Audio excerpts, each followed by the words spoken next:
Hello friends, అందరికీ నమస్తే. ఈరోజైతే మీకు మన గ్యాస్ సిలిండర్లో ఉన్న ఎక్స్పైరీ డేట్ అనేది ఎలా తెలుసుకోవాలి అనే విషయం గురించి ఈరోజు మీకు చెప్తాను అనమాట. అది ఎలా ఉంటుంది, ఆ గ్యాస్ సిలిండర్ మీద కోడ్లు ఏంటి, అసలు మనం దాన్ని ఎలా ఎక్స్పైరీ డేట్ మనం తెలుసుకోవచ్చు అనే దాని గురించి నేను మీకు ఈరోజు ఎక్స్ప్లెయిన్ చేస్తాను.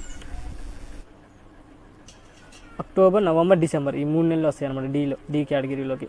26 అంటే ఇయర్ అనమాట. 2026 దాకా ఈ సిలిండర్ అనేది ఎక్స్పైరీ అవ్వలేదు, వాడుకోవచ్చు అనమాట. ఒకవేళ ఇప్పుడు 2024 D21 ఉందనుకోండి, 2021 దాని ఎక్స్పైరీ డేట్ అయిపోయింది, అది చూసుకోండి. అలాంటి సిలిండర్ వాడకూడదు.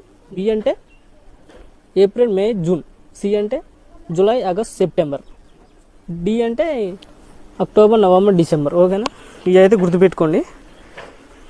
ఓకే ఫ్రెండ్స్, వీడియో కనుక నచ్చితే మన ఛానల్ లైక్ చేయండి, ప్లీజ్ షేర్ చేయండి.